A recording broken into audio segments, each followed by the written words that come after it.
내가 지킨 방사선 안전 수칙, 자리 잡는 방사선 안전 문화.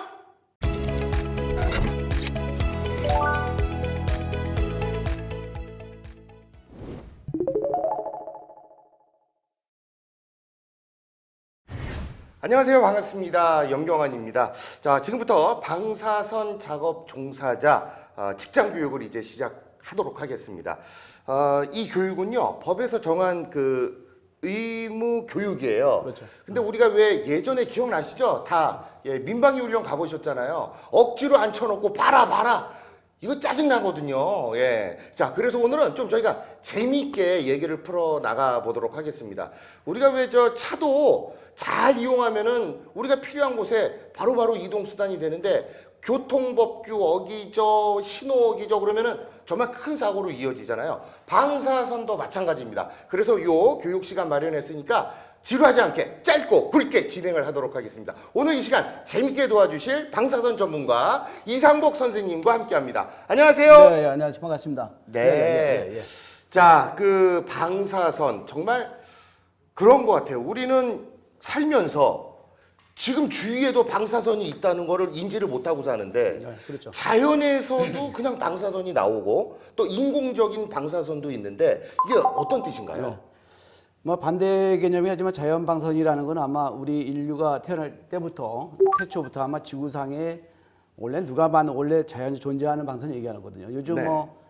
뭐그 지각에서 나오면 라돈 방사선도 큰 이슈가 되고 있기도 하고 우리가 네. 비행기에 탑승할 때 우주 방사선 이야기 나오기도 하고 그다음에 이제 우리가 먹는 음식물 속에서도 음식물 섭취를 통해서도 이제 소위 자연 방사선 아마 우리가 섭취를 하게 되는데 네. 뭐 이런 것들이 아마 그 자연이고 인공이라는 건 사실 반대 개념으로 우리가 아마 인위적으로 만들어서 우리 생활에 뭐 연구 목적, 그다음에 산업재 품질 관리 목적 여러 가지 목적으로 인위적으로 만든 방사선 이야기를 하고 있습니다.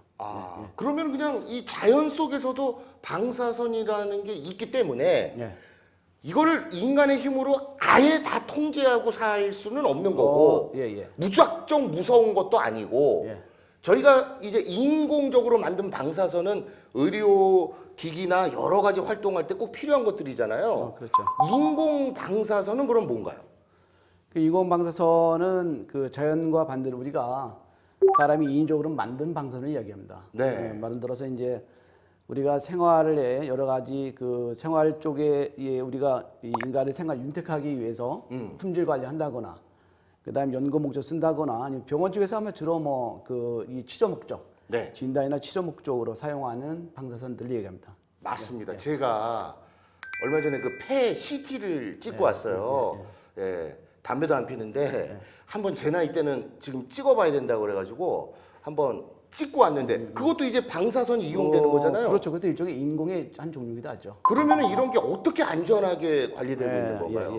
물론 이제 병원 쪽에서 사용하는 방사선 자체는 이제 의료법에 따라서 관리가 되고 있고 이제 오늘 이 시간은 이제 병원 이외에서 사용하는 소위 이제 뭐 방사선이라든가 이런 것들은 그 원자력 안전법에 따라서 그 통제가 되고 있고, 그러니까 이제 그 방사선 물질의 생산, 판매, 사용 모든 단계가 걸쳐 가지고 국가의 원자력 안전법에는 규제 하에 관리되고 있기도 합니다. 자, 그럼 제가 질문을 한번 연경 씨한테 한번 해보겠습니다. 그 원자력 안전법을 정부 부처가 혹시 정부 부처 여러 부처들이 있는데 이 법을 어디서 관장을 하고 있는지 혹시 알고 계신지 모르겠네요. 언론도 간혹 나오기도 하는데요. 그 원자력을 관리하는 정부 부처. 부처. 어딘지 알고 계시나요? 그러니까 뭐 뉴스나 뭐 이런 신문 같은 데서 보면 원자력 뭐 안전위원회? 그렇죠. 맞습니다. 뭐 요런 데서 관리하잖아요. 그렇죠. 대단하시네. 오늘 출연하신다고 공부 좀 많이 하신 것 같은데 보니까. 이 앞에 다 써 있길래 저도 지금 보고 읽었습니다. 근데 이게 참 말이 어려워요. 그렇죠, 어렵죠. 원자력 안전위원회. 자, 여기가 그러면 이제 여러분도 어떤 일을 하는 곳인지, 왜냐면 지금 이 화면을 보고 계신 여러분도 지금 원자력 또 방사선 관계된 분들이시잖아요. 자, 이게 원자력 안전위원회의 비전이 있습니다. 국민이 공감하는 원자력 안전. 그러니까 방사선 위험으로부터 안전한 사회를 만들자. 그래서 이 미션이 있더라고요. 아, 대단하시네. 네. 그냥 보고 있는 겁니다, 저도. 자, 이걸 어떻게 외웠겠어요? 첫째, 최고 수준의 원자력 안정성을 확보한다. 아, 네네. 둘째, 테러 등 내외부 위협으로부터 원자력 시설을 보호한다. 네. 아, 거창해요. 셋째, 방사선 비상 및 재난 대비 체제를 강화한다. 아, 네네. 넷째까지 있습니다. 원자력의 평화적 이용을 위한 국제 규범을 준수한다. 아, 네. 이 네 가지 굉장히 그 큰 규범이 있네요. 대단하시네요. 네, 네. 그 아마 일반인들 쉽게 접하지 네. 않은 건데 뭐 오늘 법정기를 통해서도 작업 종사자분들도 국가에 어떤 일을 하시는지 좀 더 알고 지나면 좋을 것 같습니다. 네. 자, 그럼 이제부터 이제 그 제가 방안을 위해서 한번 떠나 봅시다라고 제안하고 싶은데 혹시 방안이라는 의미를 좀 이해하시나요? 방안. 네. 방안. 뭐 어떤 방안을 마련하다 아, 예. 할 때 그 방안인가요? 뭐 무슨 아, 예. 뜻인가요? 제가 만들어낸 건데 이제 방안 약자인데 네. 뭐 쉽게 얘기하면 방사선 안전. 그러니까 이제 오늘 교육을 통해 가지고 네. 방사선 안전을 방사선을 안전하게 사용하기 위해서 다 함께 떠나 봅시다는 취지로다가 줄여서 방안 이렇게 해서 안방이 아니라 방안. 방안. 아, 그런 뜻이었군요. 예, 예. 자, 예. 그러면은 뭐 같이 외치고 여러분도 함께 떠나볼까요? 예. 자, 자. 방안을 왜요? 예! 예.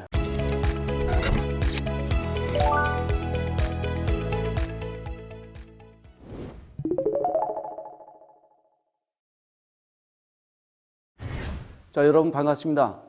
오늘 방사선 작업 종사자 직장 교육을 진행하게 될 이성복입니다. 우선은 첫 번째는 아마 방사선 기본 이론 및 용어 정의에 대해서 진행을 하도록 하는데요. 그 현행법에서 보면 용어 정의가 상당히 많이 있는데 그래도 몇 가지 정도는 작업 종사자로서 좀 기본 개념을 알고 시작을 하시면 좋을 것 같아서 몇 가지 선택을 한번 해봤습니다. 첫 번째는 밀봉된 방사선 동위원소입니다. 좀 생소하죠, 그죠?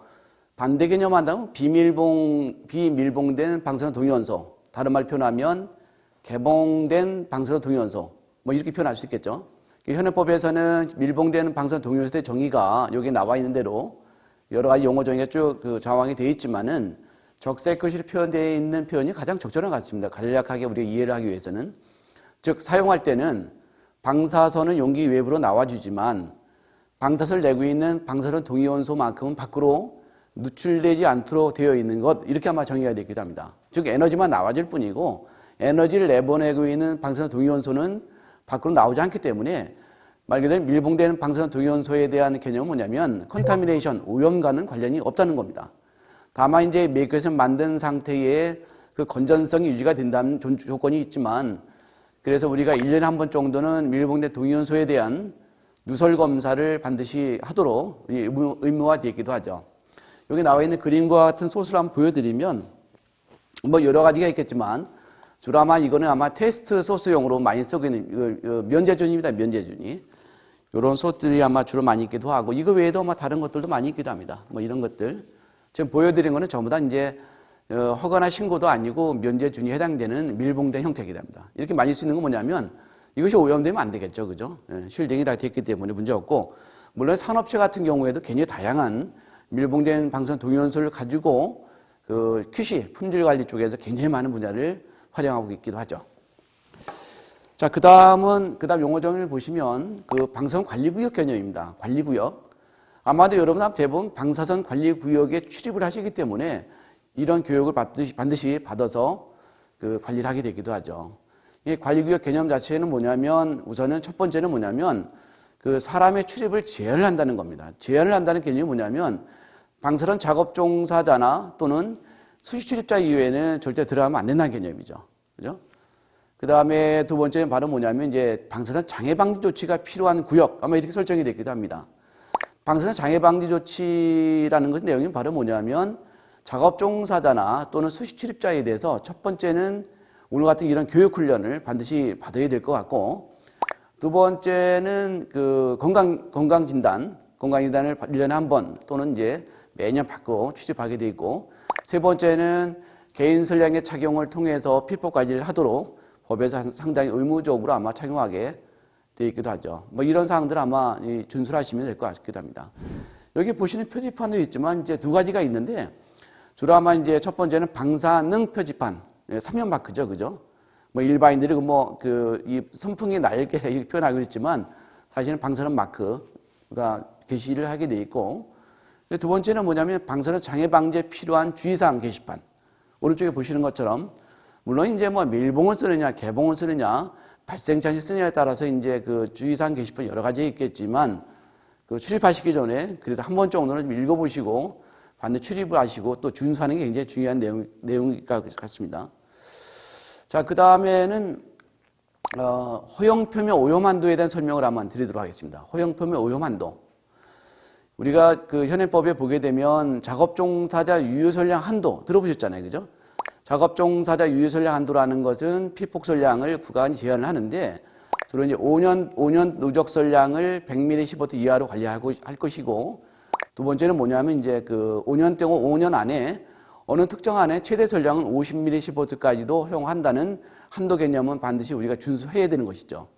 마찬가지로 이제 허용표면 오염한도라는 개념도 뭐냐면 주로 이제 개봉선언, 오염 상황이 존재하는 지역에서의 한도를 국가가 설정을 하고 이것을 이행해야 될 의무가 반드시 있다는 겁니다.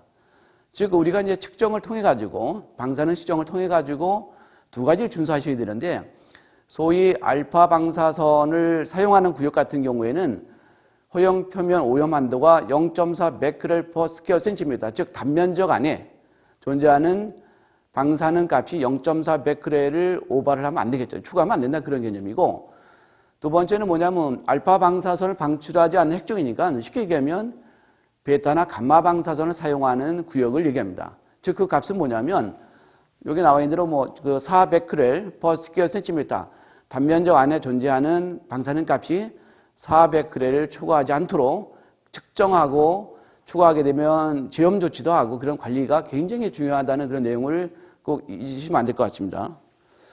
자, 그 다음에 용어 정의가 보면 작업 종사자와 그 다음에 수시 출입자. 뭐 방사선 작업 종사자 내지는 오늘 아마 수시 출입자분들이 오늘 아마 이 교육을 듣고 계시는데, 작업 종사자의 개념은 법에서 요구하는 게 뭐냐면 이제 관리구역 출입을 하시면서 방사선에 피폭이 되거나 또는 그 염려가 있는 업무에 종사하는 자를 이제 우리가 정의를 하고 있기도 합니다.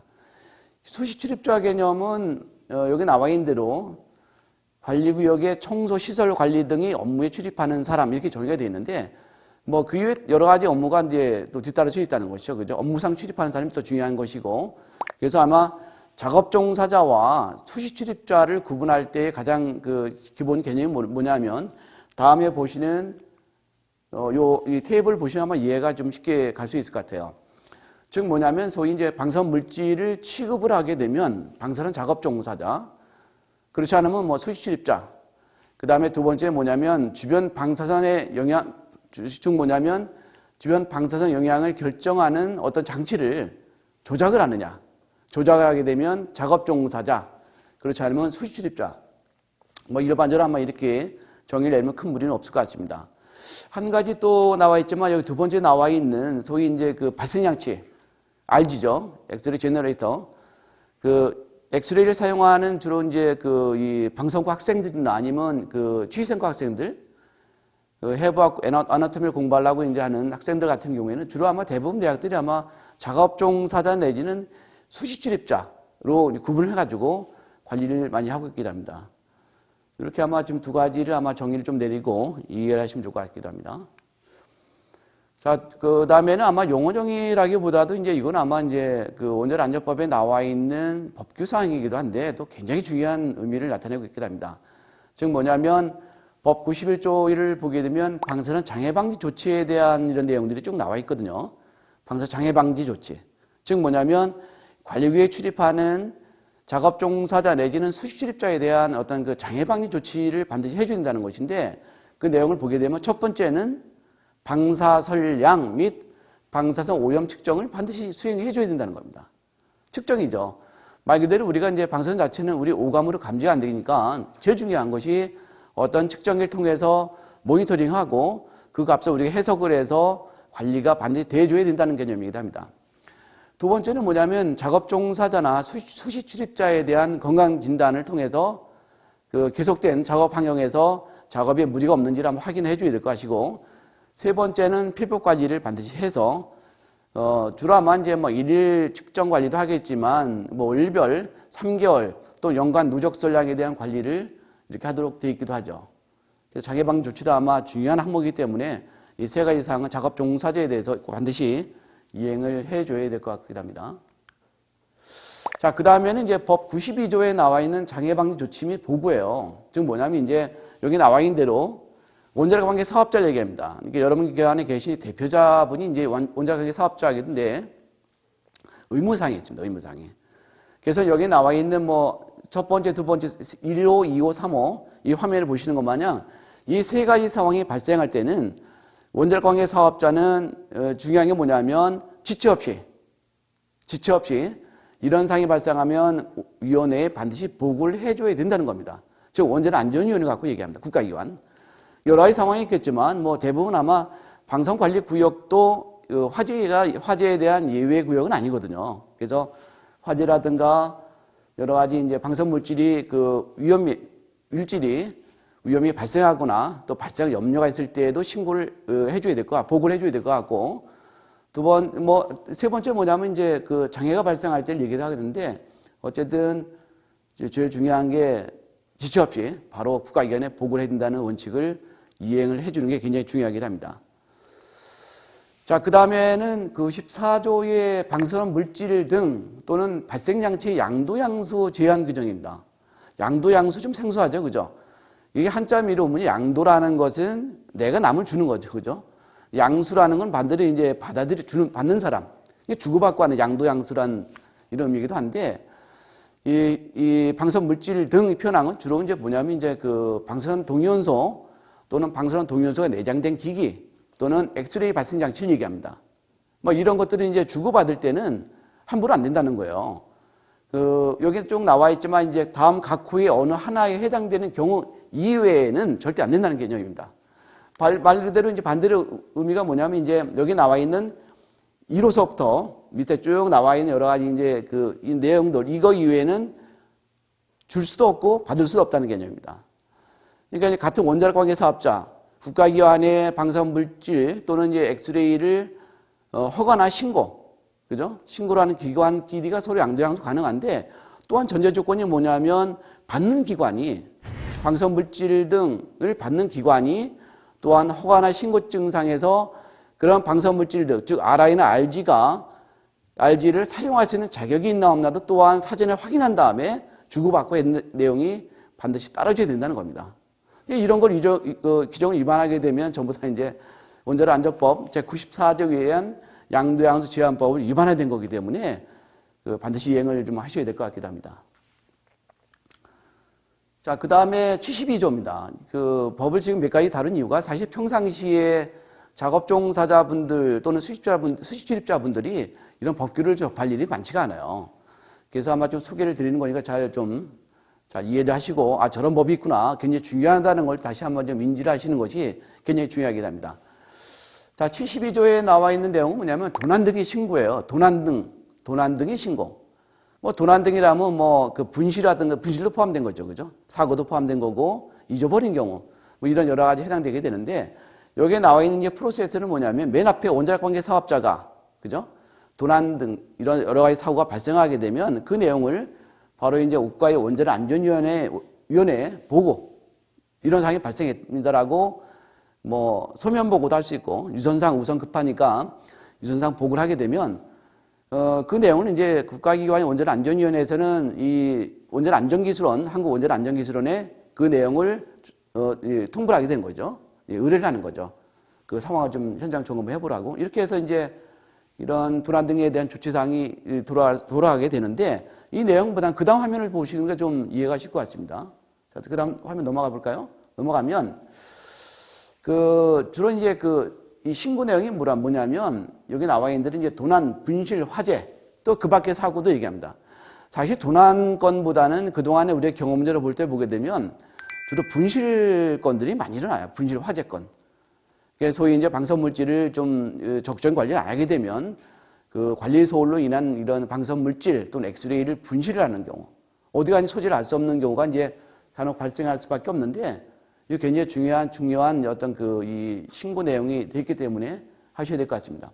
근데 여기 나와 있는 데는 뭐냐면 이제 그 구도 보고가 1시간 과거는 1시간이었거든요.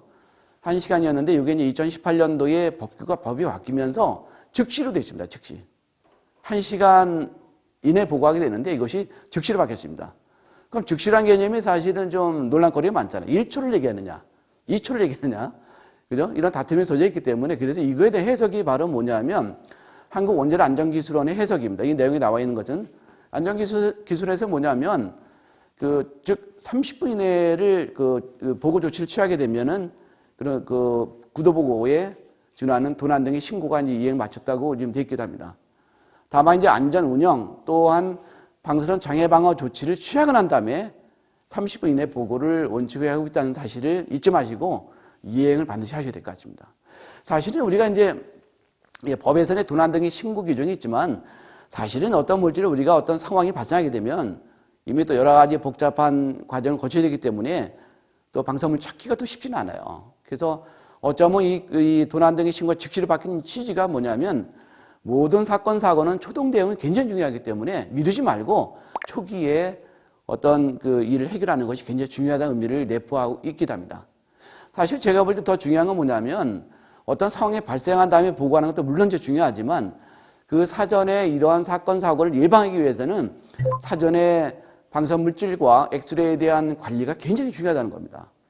그래서 실시간으로 또 실시간으로 어렵겠지만 최소한 어떤 주기를 가지고 그러니까 주말, 그러니까 주말 내지는 아니면 월별로다가 이런 여러분 갖고 있는 방사물질과 엑스레이에 대해서 소재 파악도 좀 하시고 허가증 또는 신고 증상이 장소가 변경이 된다 안 된다도 지속적으로 아마 관리하고 모니터링하는 것이 가장 중요하다고 아마 생각을 할 수 있을 겁니다.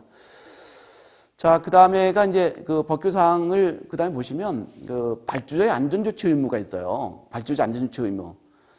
이 59조의 2항만 제가 이 카페에서 지금 여러분한테 보여드리는데 아마 방사선 투과검사 분야를 갖고 얘기합니다. 투과검사 분야가 되게 이제 발주처에 대한 협력사들 주로 이제 투과검사 분야가 바로 뭐냐면 이제 우리가 배관에 대한 안전검사를 할 때 굉장히 현장에 방사물질이 이동해서 현장 검사할 수밖에 없는 이런 상황들이 많이 발생을 하고 있거든요. 그래서 뭐냐면 이제 발주자 안전조치 의무가 바로 뭐냐면 협력사에 방사선 작업 종사자가 과도한 방사선에 노출되지 아니하도록 안전하게 작업을 할 수 있도록 환경을 발주자는 제공해 줘야 된다는 그런 의무 규정이에요. 굉장히 중요한 것이죠, 그죠? 그리고 이제 만일에 이제 그런 여러 가지 상황이 전형의 작업장에 적합하지 않는다고 판단하게 되면 국가의 원자력안전위원회는 그에 대한 시정 조치를 할 수 있고 작업 중지를 명할 수 있다는 겁니다. 그래서 이러한 의무 조항을 있다는 거 아시면 될 것 같고, 그 다음에 또 중요한 것은 아무리 시스템이 또 환경이 제공이 잘 돼 있다 하더라도 현장에 근무하는 작업 종사 스스로가 안전에 대한 어떤 경각심, 그 다음에 이행을 하지 않게 되면 사실 공안일이기도 하죠. 그게 제일 중요한 게 반드시 육안으로 봐서 판단해서는 안 되고 반드시 모니터링 측정을 통해서 선량률 확인도 하고 개인 선량 착용 반드시 착용을 통해서 일일 보고도 하고 일일 확인도 하고 월별 피폭량 또 연간 피폭량 소위 작업 종사자 유효 선량 안전을 추구하고 있는지를 실시간으로 확인하고 관리하는 것이야말로 제일 중요한 내용이라 할 수 있겠습니다. 자, 발주자 안전조치 의무 굉장히 중요한 항목이기 때문에 발주처나 또 협력사 회사에 근무하는 작업 종사자 현장의 안전 관리를 아마 잘 하셔야 될 것 같기도 합니다. 이제 아시겠죠?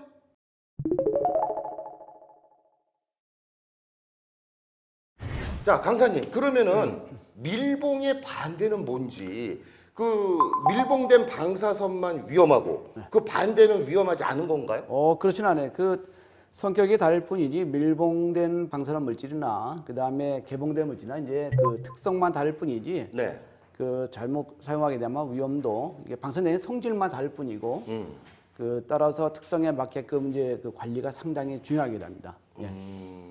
그래서 한번 일단 제 샘플 한번 보여드릴까요? 말로 하면 밀봉 개봉이 사실 이렇게 실딩이 된 거 난 이렇게 표현하는데 네. 요 발 앞에 보시는 요게 이제 밀봉 선언이다. 이게 보시면 이게 이제 이 방사물질 원래 손으로 만지면 안 되는데 예. 여기 보시는 거 뭐냐면 괜찮습니까? 걱정하실 거 없어. 이거는 아마 어떤 교육 목적으로 이제 우리가 만든 거기 때문에 예. 얘도 인공 방사선인데 밀봉 형태예요. 이렇게. 예. 그래서 이거는 뭐 이것이 뭐 밀봉 형태의 종류가 여러 가지 있기도 합니다. 이건 교육목에서 쓴 거고 네. 이런 것들, 오. 뭐 이런 것들, 이 모양들. 요런 마크 많이 봤습니다. 어디서 많이? 뭐, 병원에서 봤습니다. 그렇죠. 네. 생활에서 병원에 가장 많은 이제 일반인들이 접하는 게 이런 마크이기도 합니다. 이게 소위 방사능 마크라 그래요. 방사능. 방사능 마크. 네, 방사능 마크. 뭐 이런 형태 있기도 하고. 네.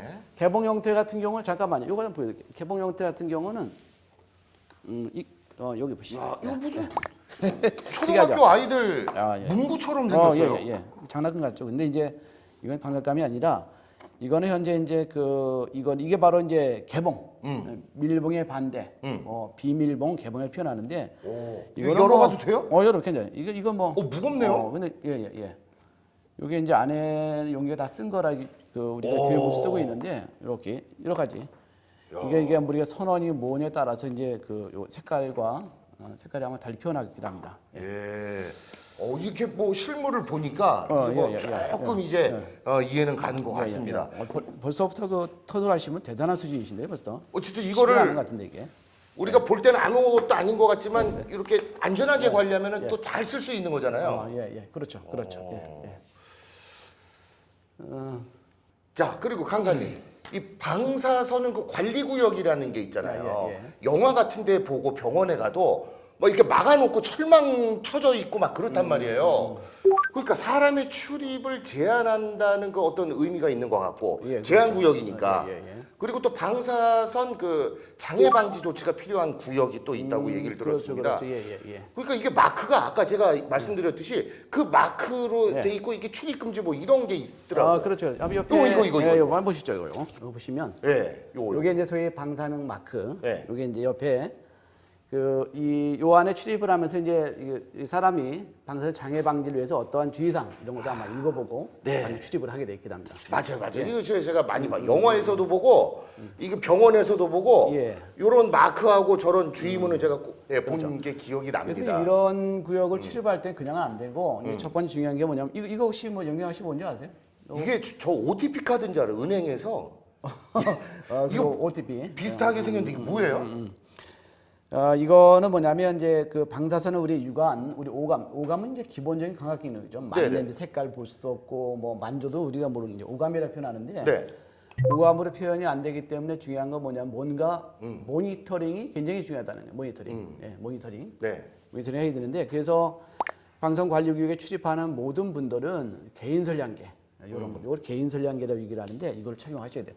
착용 한번 해보세요. 마이크 옆에 요거를 좀 차면은 뭐가 나아지는 겁니까? 이렇게 하면은? 나진다기보다도 요게 우리는 육안에는 안 보이지만 이제 요게 이제 개인 선량계에 여기 동그란 부분이 있는데 여기 이제 소자라고 하는데 여기다가 윈도우 바람이 들어오듯이 이제 방사선이 여기로 들어와서 우리가 인지하지 못하지만 개인적으로 이제 얼마 정도 뭐 월별 또 3개월 연간 피폭을 얼마 받았는지를 소위 정량 수치화해서 나중에 이제 관리할 때 사용을 하게 됩니다. 그러니까 내가 이제 그 일하는 환경에 있을 때 그렇죠. 요거를 착용하고 있으면 얼만큼 내가 평균적으로 방사선에 이제 노출이 되어 있는지 그렇죠. 그런 거를 좀 체크하는 거군요. 그렇죠.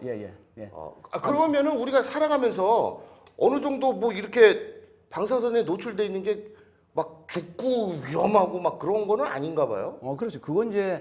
이거는 이제 말 그대로 이제 인공 방사선 이조로사는 만든 특별한 관리구역, 즉 방사선 관리구역 출입할 때만 사용하는 것이고, 우리 생활에서 받는 자연계나 방사선은 뭐 위험하지 않다는 논리 대상이 안 되고 그냥 그대로 자연적으로 제로 베이스라는 개념을 갖고 와야 돼. 이런 것이 위험하지 않다 경계를 둬서는 안 돼요.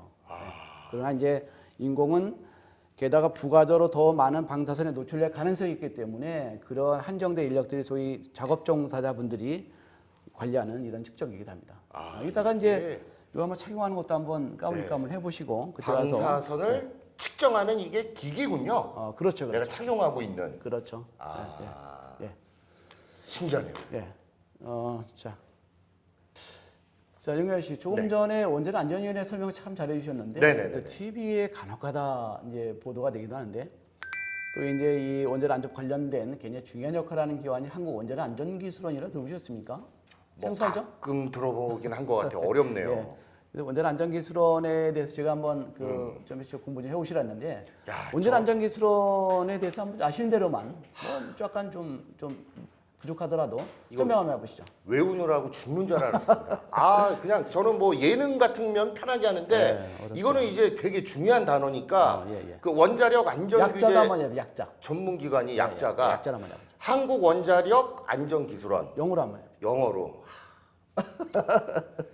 좀 어려우신가요 좀? 써 있는데도 읽기가 힘드네요. 코리아 인스티튜트 오브 뉴클리어 세이프티. 아 발음 괜찮네. 그러니까 예. 제가 또 그 네. 미군 부대 예. 옆에 PX에 근무해가지고 아 미군부에 근무하신 거 아니라? 예, PX. PX에. 예. 아, 예. 그래서 뭐 킹스라고 이렇게 약자로 부른다고 하더라고요. 예. 근데 이제 그 원자력의 생산하고 또 이용에 따른 그 방사선 재해가 있잖아요. 예. 이로부터 이제 국민을 보호하고 또 공공의 안전, 환경 보전 여기에 이바지함으로써 그 목적으로 설립된 기관이다. 아 대단하시네. 예. 죽는 줄 알았습니다. 이거 제가 아주 외우느라고. 예. 대단하십니다. 예. 자, 그리고 이게 방사성 물질. 아까 제가 영화 같은 거 말씀드렸는데 막 이런 걸 어디 막 도난하고 훔쳐서 막 어디 갱들이 도망가고 아니면 갑자기 유실되거나 이랬을 때 그냥 바로 신고해야 된다고 그러잖아요. 네. 그 이유가 뭡니까? 그렇게 급박한 거예요? 예. 뭐 그 인공 방사선은 그 특별하게 통제되고 관리된 구역 또 일정한 허가를 받은 장소에만 쓰도록 돼 있어요. 네. 왜냐하면 이제 이것이 일반 환경으로 나가게 되면 우리가 예기치 못한 상황이 발생할 수도 있기 때문에 네. 적절한 관리가 중요해서 방사물질에 대한 뭐 도난, 그다음에 분실 이런 사고에 대해서 대비를 철저히 해야 될 것 같고. 네. 그래서 일반 환경으로 나갈 경우에 일반인들한테는 또 그 이 상황에 따라서는 상당히 위험한 수준으로 갈 수도 있기 때문에 상황에 따라서는 적극적인 관리가 중요해서 도난 네. 분실에 대한 예방책이 상당히 중요하기도 합니다. 그러니까 뭐 소잃고 외양간 고치고 이런 일은 하지 말아야겠습니다. 그렇죠. 진짜 이제 그 잘 쓰면 너무너무 좋은 건데 예. 우리 국민들의 그 방사선 안전을 위해서 평상시 관리가 이렇게 중요하다고 합니다. 예.